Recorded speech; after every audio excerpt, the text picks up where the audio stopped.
Allah Subhanahu wa Ta'ala melatih kita selama Ramadan untuk mencapai target utama daripada kita diciptakan, yaitu ketakwaan. Ayat yang sering kita dengar dalam Al-Baqarah 183 tidak asing. Ya ayyuhalladzina amanu kutiba alaikumus siyamu kama kutiba alal ladzina min qablikum, targetnya la'allakum tattaqun. Hai orang-orang beriman, kalau ini bahasa saya supaya mudah difahami dan kita bukan letterlet dalam menerjemahkan ayat, telah dibuatkan program pelatihan untuk kalian, ya, selama Ramadan itu sebagaimana dibuatkan untuk orang-orang sebelum kalian. Tujuannya semua adalah untuk mencapai tingkat ketakwaan. Ini targetnya. Takwa, ringkas terjemahannya adalah patuh. Mengerjakan semua perintah, wajib ataupun sunnah, meninggalkan semua larangan, haram ataupun makruh. Nah itu takwa. Ramadan itu target utamanya. Bagaimana kita semua diarahkan ke jalan Allah Subhanahu wa Ta'ala, lebih dekat kepada Allah Subhanahu wa Ta'ala, merasakan kenikmatan iman dan Islam adalah ibadah, maka itu target utamanya. Sayang sekali kalau ternyata ini targetnya, dan selepas Idul Fitri seperti ini sering kami ingatkan di Indonesia, ya, ada orang yang mengucapkan Alhamdulillah tapi salah tempat, ya. Karena Alhamdulillahnya dia seakan-akan lepas tanda kutip dari penjara ibadah. Alhamdulillah, nggak lagi puasa. Alhamdulillah, nggak lagi terawih. Alhamdulillah, tidak perlu lagi baca Quran. Tidak perlu lagi menjaga hal-hal yang haram. Dan seterusnya. Maka ini keliru. Harusnya kita teman-teman mulai mumpung hari-hari pertama ini, kita mengucapkan Alhamdulillah karena telah mendapatkan ilmu di mana kita akan menerapkan 11 bulan ke depan. Ini yang paling penting dalam masalah pelajaran Ramadan. Bukankah sayang sekali kalau kita sudah sebulan penuh terbiasa puasa, perut kita sudah terbiasa, tenggorokan kita sudah terbiasa sebulan, bukan sehari dua hari pelatihannya. Lalu kemudian setelah itu kita tidak pernah puasa lagi. Kan sayang sekali. Ya, kan? Harusnya setelahnya kita akan jalankan puasa-puasa. Bukankah sebulan penuh kita dibiasakan mendengarkan ayat, tilawah-tilawah yang cukup panjang, apalagi kita berada di sini, ya, mendengarkan sholat tarawih, mendengarkan sholat qiyamul lailnya atau tahajudnya, ayat-ayat yang panjang. Bukankah itu lebih baik kita juga jaga dan kita sholat malam setelah itu? Mungkin kalau ada teman-teman yang bilang, tapi kan orang tarawih selepas ba'da isya, Ustaz. Kita mungkin masih belum terlalu mengantuk. Kalau setelah Ramadan kan tidak ada sholat tarawih. Karena tarawih artinya santai.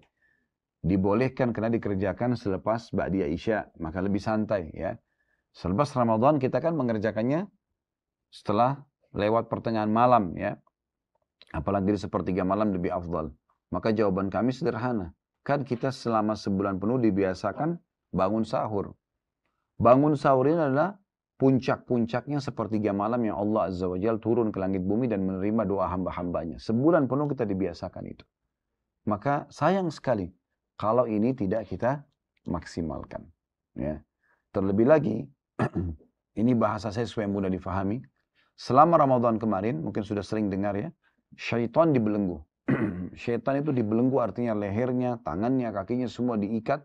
Mereka tidak bisa leluasa menggoda manusia, leluasa menggoda di luar Ramadan. Jadi sekarang sebenarnya ini, hari-hari awal Syawal, jarak kita dengan syaitan ini 1 bulan.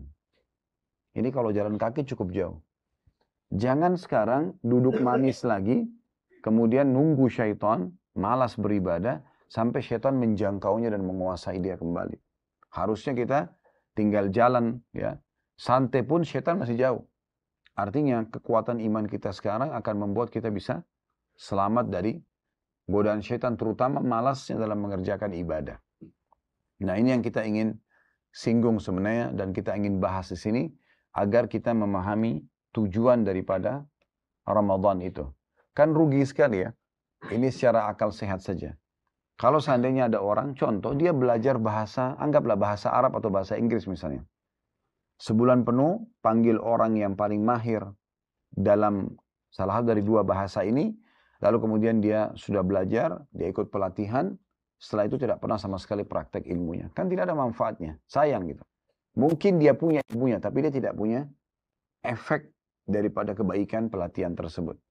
Mungkin teman-teman di perusahaan tidak asing, kalau biasa diadakan pelatihan-pelatihan, baik teman-teman yang jadi owner perusahaan di sini mungkin membuat pelatihan buat staffnya, atau teman-teman yang sebagai pegawai mungkin pernah diadakan pelatihan. Jadi walaupun kita lulus sudah cum laude di perusahaan, di kampus kita, tetap saja nanti ada saatnya di mana pada saat kita bergabung di satu perusahaan ada peningkatan skill kita. Ya, di mana kita harus meningkatkan skill itu dengan pelatihan-pelatihan. Ya. Maka ini kurang lebih gambaran tentang masalah Ramadan. Ramadan bukan siksaan.